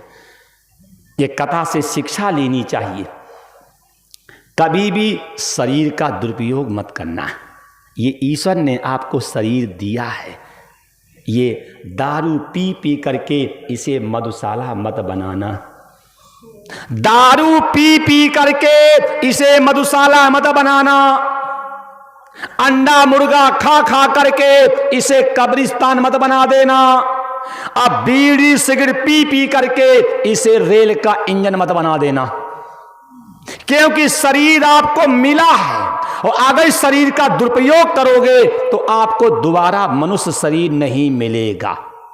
जो शरीर का दुरुपयोग करता है और अन्न का दुरुपयोग करता है, जो अन्न का दुरुपयोग करता है, जल का दुरुपयोग करता है, धन का दुरुपयोग करता है, समय का दुरुपयोग करता है, शरीर का दुरुपयोग करता, ऐसे व्यक्ति को यम यातना भोगनी पड़ती। ये शिव पुराण में सती खंड को पढ़ लो। इसलिए हम लोगों को अपना विवेक लगाना चाहिए, कभी भी शरीर का दुरुपयोग मत करना, अन्न का दुरुपयोग मत करना, जल का दुरुपयोग मत करना, धन का दुरुपयोग मत करना और समय का दुरुपयोग मत करना। जो 5 चीजों का दुरुपयोग करता है उसे यम यातना भोगनी पड़ती। तो भगवान शंकर अपना आंख बंद करके बैठ के अपना ईश्वर का ध्यान करने लगे, और जैसे ईश्वर का ध्यान करने लगे, आप देखना नेता लोग हमेशा देर में आते हैं। हमने तो ऐसे ऐसे नेता देखे हैं, फोन करके पूछते हैं क्यों भीड़ हुई कि नहीं हुई देखा होगा आपने। और जब भीड़ नहीं होती है तो ऐसे ऐसे नेता हैं, वो बंबई से पहले देवांगनाएं भेजते हैं कि जाओ तुम वहाँ कमर मटकाओ, भीड़ हो जाए तो फिर हम आ जाएं। और हम भी ऐसे बुद्धि से पैदल हैं कि तुम्हारी माँ बेटियाँ मंचों पे नाचती हैं और हम वहीं जा कर के मुँह फाड़ फाड़ के बैठ के देखते हैं।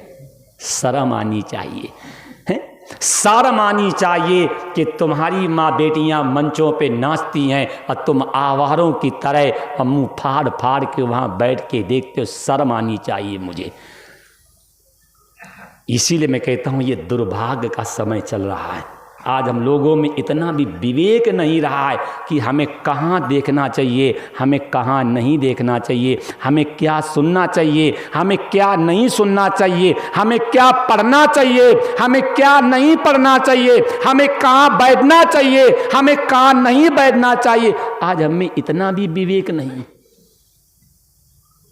आज हमें इतना भी विवेक नहीं, क्योंकि आज हम लोगों ने पशुता को जीवन में अपना लिया है। आज हम लोगों ने पशुता को जीवन में अपना लिया है। देखो आपके सामने प्रमाण, नेता हमेशा देर में आता है। दक्ष आया देर में, और जैसे दक्ष देर में आया तो सब लोगों ने उठ करके दक्ष को प्रणाम किया। आप भी जानते होंगे, नेताजी आते तो ऐसे सीना फाड़ते हैं उनके सामने जाने के लिए, फोटो खिंचवाने के लिए। अगर घर में कोई बगल में हरिजन अगर है तो उसके घर में जाने के लिए शर्माएंगे, और नेता अगर कहीं हरिजन है तो उसके थाली में जूठन खाने में बड़ा अपना इज्जत समझते हैं। तब वहाँ जात पात भूल गए आप, बोलो तब आपका वहाँ कहाँ गया बीज बिसुआ, बोलो। ये कथा से शिक्षा ले लेना, ये कथा से शिक्षा ले लेना। देखो आप लोग राजनीति से जुड़े होंगे, अपने ने तो आज तक वोट ही नहीं डाला, और ना डाला है ना डालूंगा, क्योंकि मुझे मालूम है जो गधे होते वो वोट डालते हैं। समझाएं कैसे? अच्छा बताओ, अपने देश में विद्वान ज़्यादा हैं कि मूर्ख ज़्यादा हैं? मूर्ख। अपने देश में त्यागी ज़्यादा हैं कि भोगी ज़्यादा हैं? भोगी। अपने देश में ईमानदार ज़्यादा हैं कि बेईमान ज़्यादा हैं? अपने देश में निकम्मे ज़्यादा हैं कि कर्मठ ज़्यादा हैं?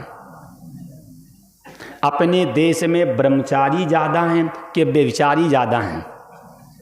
तो अब बताओ, जब बेविचारी ज़्यादा हैं, कामी ज़्यादा हैं, निकम्मे ज़्यादा हैं, तो वोट बताओ फिर किनके दा पड़ेंगे?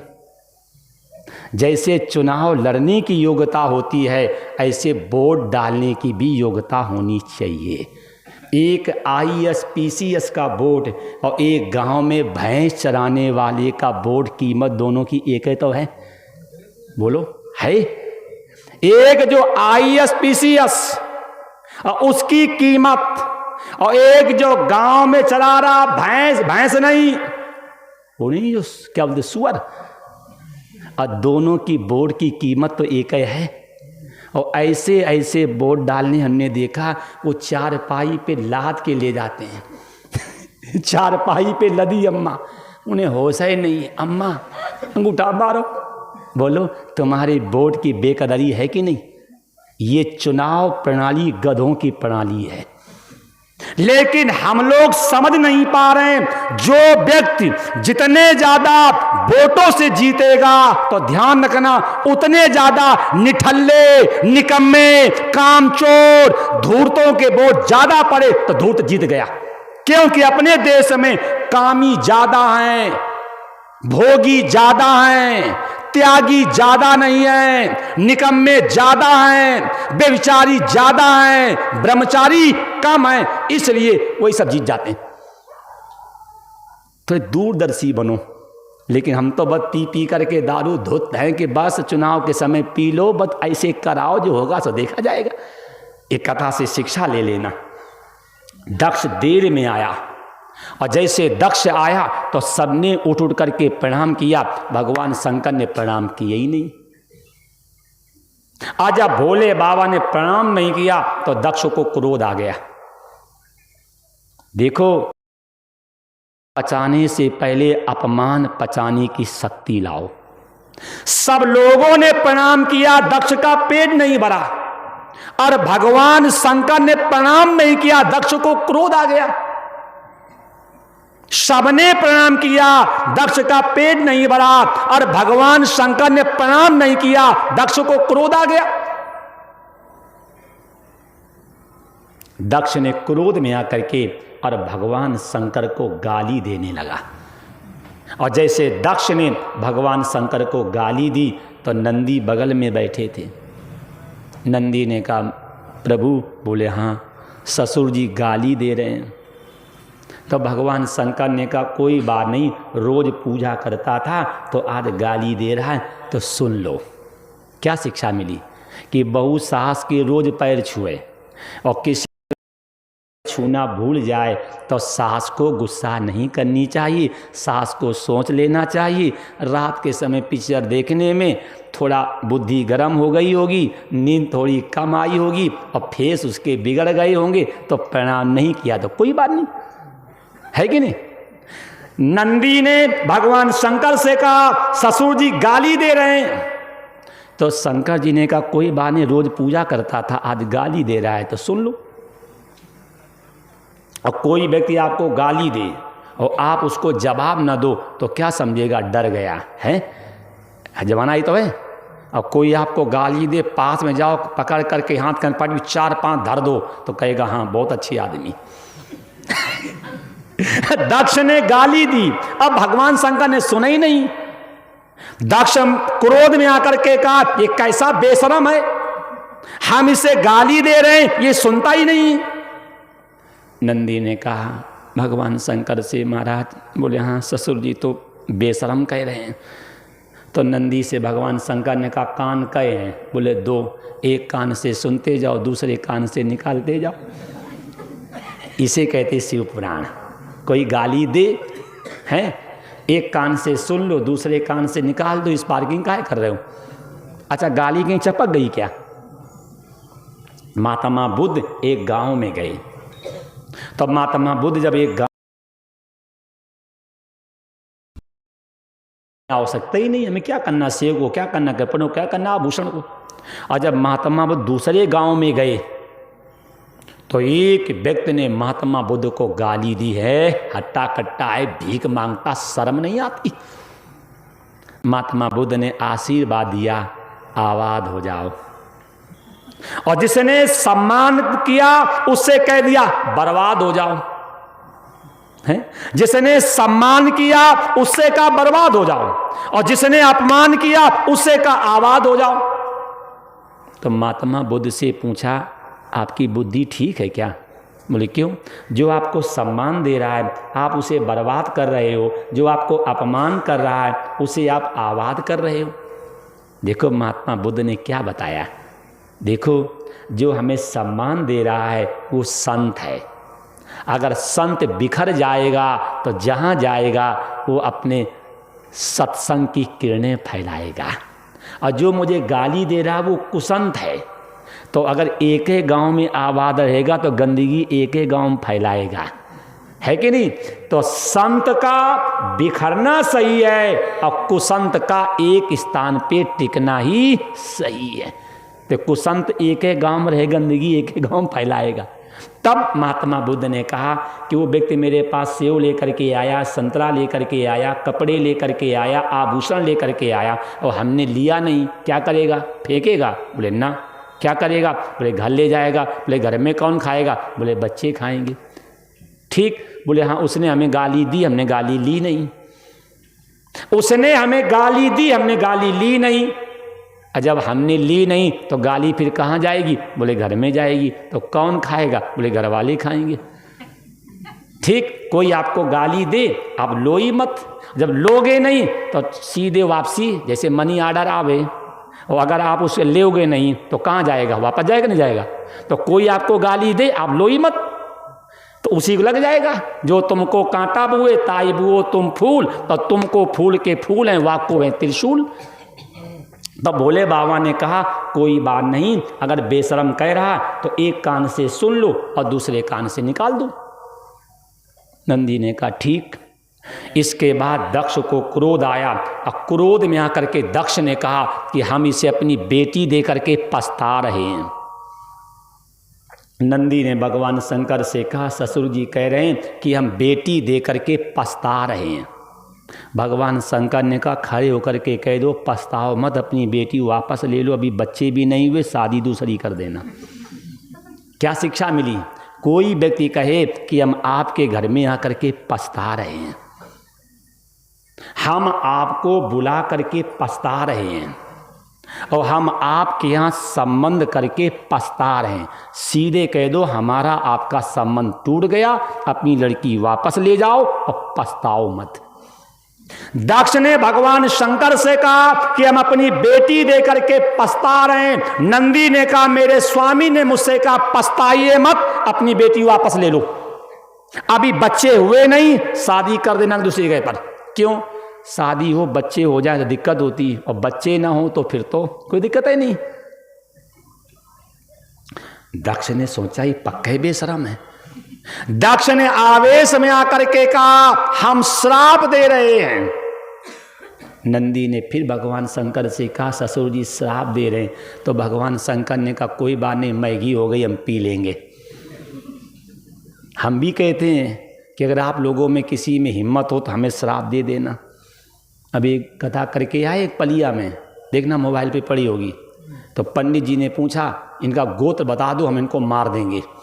फिर हमने उनको अपना गोत्र बताया, अपने बाप का नाम बताया, अपने बाबा का नाम बताया, अपने परबाबा का नाम बताया, और मैंने कहा तुम भिखमंगों में इतनी औकात नहीं जो हमारे कुछ भी कर लो। तो ये मैं आपसे भी कहता हूं कि जो अपनी आत्मा के सामने सच्चा है उसे दुनिया में किसी के सामने डरने की आवश्यकता नहीं। साचे श्राप न लाख, सच्चे व्यक्ति को कभी श्राप लगता ही नहीं। दक्ष ने कहा मैं श्राप दे रहा हूं। भगवान शंकर ने कहा दे दो, हम पी लेंगे। दक्ष ने भगवान शंकर को पहला श्राप दिया कि आज के बाद आप शमशान पे निवास करोगे, आज के बाद आप शमशान पे निवास करोगे। नंदी ने भगवान शंकर से कहा सुना, घर से हो गई छुट्टी और शमशान पे हो गई नियुक्ति। बोले बाबा ने कहा नंदी, बोले हाँ, जो घर में रहते हैं वो मरने के बाद कहाँ जाते हैं? बोले शमशान। और जो शमशान पे रहेंगे मरेंगे तो कहाँ आएंगे? बोले घर। तो अच्छी बात है, जो घर में रहेगा तो शमशान भेजा जाता है, जो शमशान पे रहेगा तब मरेगा तो घर में आ जाएगा। शमशान माने ज्ञान, और जो ज्ञान में रहेगा वो कभी मृत्यु का ग्रास बनेगा ही नहीं। क्यों? मरना शरीर का धर्म है और जीना जीव का धर्म। शरीर मरा था, मरा है, मरेगा। जीव न मरा था, न मरा है, न मरेगा। मरना जो है ये शरीर का धर्म है और जीना जो है ये जीव का धर्म है। शरीर मरता है लेकिन डरता नहीं, जीव डरता है लेकिन मरता नहीं। शरीर मरता है, डरता नहीं, जीव डरता है, मरता नहीं। तो भगवान शंकर ने कहा शमशान तो ज्ञान की भूमि है, और जो ज्ञान में रहेगा उसे अज्ञानता कभी स्पर्श कर नहीं सकती। फिर दक्ष ने क्रोध में आकर के श्राप दे दिया, आवेश में आकर के दक्ष ने श्राप दे दिया कि आज के बाद आपको यज्ञ में भाग नहीं मिलेगा। नंदी ने कहा सुना ससुर जी ने क्या कहा है कि तुम्हें अब यज्ञ में भाग नहीं मिलेगा। भगवान शंकर कह रहे हैं कि जब वेदों का प्रादुर्भाव हमसे हुआ है, जब वेदों का प्रादुर्भाव हमसे हुआ है और वेदों से यज्ञ पैदा हुए, तो हमें कोई यज्ञ से बहिष्कृत कर नहीं सकता। दक्ष ने तीसरा श्राप दे दिया कि आज के बाद आप नर कंगाल पहनोगे, आज के बाद आप नर कंगाल पहनोगे। नंदी ने कहा सुन लिया, अब सोना चांदी हीरा नहीं, नर कंगाल, सांप बिच्छू खन खजूर। भोले बाबा ने कहा ये भी बढ़िया है, और जब शमशान पे रहेंगे और सोना चांदी पहनेंगे तो 50 व्यक्ति तकेंगे, है कि नहीं। जैसे माता जी यहाँ कथा में आई, अगर किसी की सोने की चैन गिर जाए माता जी की और किसी के हाथ में पड़ जाए तो देने आएगा क्या? चुपचाप घर ले जाएगा। और कहीं भोले बाबा का चैन गिर जाए, सांप, तो पूरा मोहल्ला बाबा सांप बाबा है। तब बताओ श्रृंगार ये माता जी का बढ़िया कि पिताजी का बढ़िया है? हमेशा श्रृंगार ऐसा करना चाहिए कि अगर कहीं गिर जाए तो लोग चिल्ला करके तुम्हारे घर ले जाएं। साधक के लक्षण यही है कि श्रृंगार ऐसा करना चाहिए, अगर कहीं गिर जाए खो जाए तो अपने घर आ जाए। अगर भोले बाबा का सांप बिच्छू खनखजूर गिर जाए तो कोई रखेगा नहीं, सब चिल्लाएंगे बाबा सांप, बाबा बिच्छू, बाबा खनखजूर। इसके बाद चौथा श्राप दिया है, आपके भक्त जो हैं वो शमशान पे रहेंगे, भांग धतूरा खाएंगे। भगवान शंकर ने कहा ये भी सही है, अब शमशान पे रहेंगे, वहां कहां दाल रोटी सब्जी आए, भांग धतूरा खाएंगे, हरि के गुण गाएं। इसके बाद पांचवा श्राप दे दिया कि आपके भक्त सब वेद मार्ग से रहित हो जाएं। शंकर जी ने कहा ये भी सही, अब शमशान पे कहाँ चलेगा वेद मार्ग, यहाँ तो भभूति लगाओ और शरीर को बचाओ और हरि गुण गाओ। 5 श्राप दक्ष ने भगवान शंकर को दिए। नंदी को क्रोध आ गया, और क्रोध में आकर के नंदी खड़ा हो गया, और खड़े होकर के नंदी ने दक्ष से कहा दक्ष सुन, पिता की निंदा सुनने वाला, मां की निंदा सुनने वाला, धर्म की निंदा सुनने वाला, इष्ट की निंदा सुनने वाला और गुरु की निंदा सुनने वाले को गौ हत्या के समान पाप लगता है। अगर शक्ति हो तो उसकी जीभ काट लो, अगर जीभ काटने की शक्ति नहीं है तो कान में उंगली लगा करके अन्यत्र चला जाना चाहिए। दक्ष को नंदी ने 5 श्राप दे दिए। आवेश में आकर के नंदी ने कहा दक्ष सुन, जिस मुख से तुमने भगवान शंकर की निंदा की तेरा मुख बकरे का हो जाए। सुन दक्ष, जिस मुख से तुमने भगवान की निंदा की तेरा मुख अस्त्र और शस्त्र से कटेगा नहीं। सुन दक्ष, आज के बाद ब्राह्मण लोग बस शूद्रों के यहां कर्मकांड करेंगे। सुन दक्ष, आज के बाद ब्राह्मण वेद के अर्थ से रहित हो जाएं। सुन दक्ष, आज के बाद ब्राह्मण स्वर्ग पाना ही महान समझेंगे। 5 श्राप दक्ष ने दिए, अब 5 श्राप नंदी ने दिए। भगवान शंकर ने सोचा प्रतियोगिता चल रही है क्या, कि 5 इधर से 5। तुरंत भगवान शंकर खड़े हुए और अपने नंदी को डांटने लगे। नंदी, आपने गलती की है, गलती दक्ष ने की और आपने ब्राह्मण जाति को ही श्राप दे दिया। गलती दक्ष ने की है और आपने ब्राह्मण जाति को ही श्राप दे दिया। ध्यान रखना, ये ब्राह्मण श्रापित है, ये ब्राह्मण कभी भी कथा में आ नहीं सकते। कभी ब्राह्मण ब्रह्म ज्ञान की चर्चा क्यों श्रापित है। दक्ष ने ब्राह्मणों को, मतलब नंदी ने दक्ष के माध्यम से ब्राह्मणों को श्राप दिया है कि आज के बाद ब्राह्मण लोभ बस शूद्रों के कर्मकांड करेंगे। आज के बाद ब्राह्मण स्वर्ग पाना ही मान समझेंगे और आज के बाद ब्राह्मण वेद के अर्थ से रहित हो जाएं। हमसे भी एक दो सुनने को मिला तो कह रहे थे पंडित जी कि पंडितों की बड़ी धोते। हम कहते जो कहता पंडितों की बहुत धोते पहले मेरे सामने आमे बताएं वो पंडित हैं कि पाजी हैं।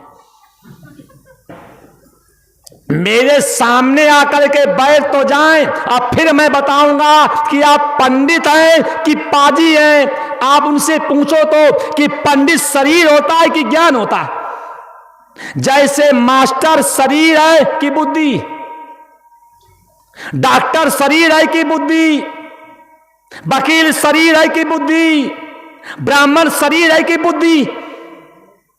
दारू पीने वाले, अब पराई मां बेटी तकने वाले, दिन भर झूठ बोलने वाले, इन्हें क्या मालूम ब्राह्मण किसे कहते हैं। ये कलयुग के ब्राह्मण न्यारे मांस मछलियां खाएं और राम कहे जड़ जात हैं पाए लगे सुख पाए। जिस दिन मैं आया था उसी दिन मैंने देखा था आपके रोड पे कि एक ब्राह्मण देवता पी रहे थे बैठ के। हमने अपनी आंख से देखा था।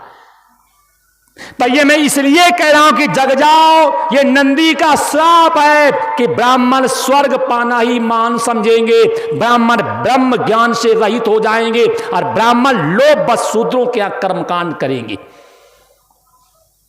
भगवान शंकर नंदी को डांटने लगे, नंदी गलती दक्ष ने की और तुमने ब्राह्मण जाति को श्राप दे दिया।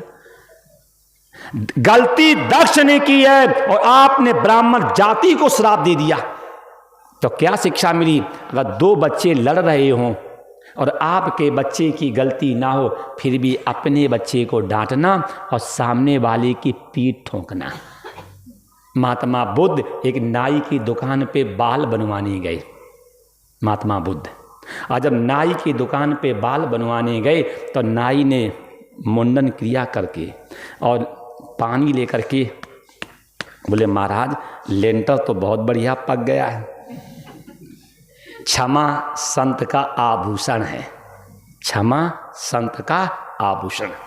तो महात्मा बुद्ध ने नाई से पूछा कै रुपया दे दे। उस समय मद्दा का जमाना था, बोले 3 रुपया दे दो। तो महात्मा बुद्ध ने कहा 5 रुपया ले लो। बोले 2 रुपया, बोले लेंटर बजवाई के।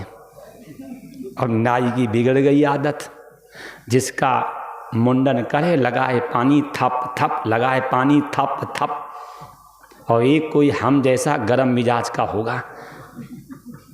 घर में मरे पिताजी सब लोगों ने कहा जाओ बाल बनवा करके जाओ आओ। वो नाई की दुकान पे बाल बनवाने गए और नाई की बिगड़ी थी आदत। और जैसे घुट्टम घुट करके और जैसे लगा करके पानी कहा महाराज लेंटर पक गया है। और उसे आई गुस्सा और नाई को उठाया और उठा करके कुर्सी पर ही पटक दिया। और जो कुर्सी पे पटका और जो कमर की हड्डी चट दे टूटी। तो महात्मा बुद्ध ने कहा 2 रुपया दिए ना होते तो कमर की हड्डी टूटी भी ना होती। 2 रुपया दिए ना होते तो कमर की हड्डी टूटी भी ना होती। तो क्या शिक्षा मिली? अगर 2 बच्चे लड़ रहे हों तो अपने बच्चे को डांटना और सामने वाले की पीठ ठोंकना, जाके उसमें अहंकार आवे, वो छेड़खानी फिर कहीं करे, फिर उसे शेर का स्वभाव शेर मिले, जब उसके हाथ पैर टूटे फिर दूर से मुस्कुरा मुस्कुरा के देखना, कहो लाल क्या हाल है। क्या शिक्षा मिली कि भगवान शंकर नंदी को डांट रहे हैं कि आपने गलती की है, गलती दक्ष ने की और आपने ब्राह्मण जाति को श्राप दे दिया। तब भगवान शंकर ने दक्ष को नहीं डांटा, भगवान शंकर ने नंदी को डांटा। इसलिए अपनी व्यक्ति को डांटो, अपनी व्यक्ति को समझाओ और अपनी व्यक्ति को अच्छी रास्ता बताओ। नंदी को डांट करके भगवान शंकर उदास होकर के चलने लगे। तो नंदी ने कहा महाराज आज उदास बहुत हो रहे हो। भगवान शंकर ने कहा ससुराल में गाली मिली इसलिए उदास हो रहे हैं। तो नंदी ने कहा ससुराल में तो गाली सबको मिलती, कोई आपको नई गाली मिली है क्या? ससुराल में तो गाली सबको मिलती। भगवान शंकर ने कहा हाँ, ससुराल में गाली सारी और सराजें देती तो मीठी लगती है, लेकिन दुर्भाग्य है हमें भरी सभा में ससुर ने गाली दी है। अगर गाली गाली अगर साली दे और सराज दे तो जीजा जी को अच्छी लगती हैं, लेकिन दुर्भाग्य है हमें भरी सभा में गाली दिए ससुर ने। टेंशन का विषय ये है। अब देखो शिक्षा लो, आज का कोई व्यक्ति होता तो घर में जाकर के पत्नी को पीटता, तुम्हारे बाप ने हमें श्राप दिए, तुम्हारे बाप ने हमें गाली दी, तुम्हारे बाप ने हमें यज्ञ से बहिष्कृत किया, तुम्हारे बाप ने हमें सभा से निकाल दिया। लेकिन भगवान शंकर ने माता जी को बताया ही नहीं। क्या शिक्षा मिली?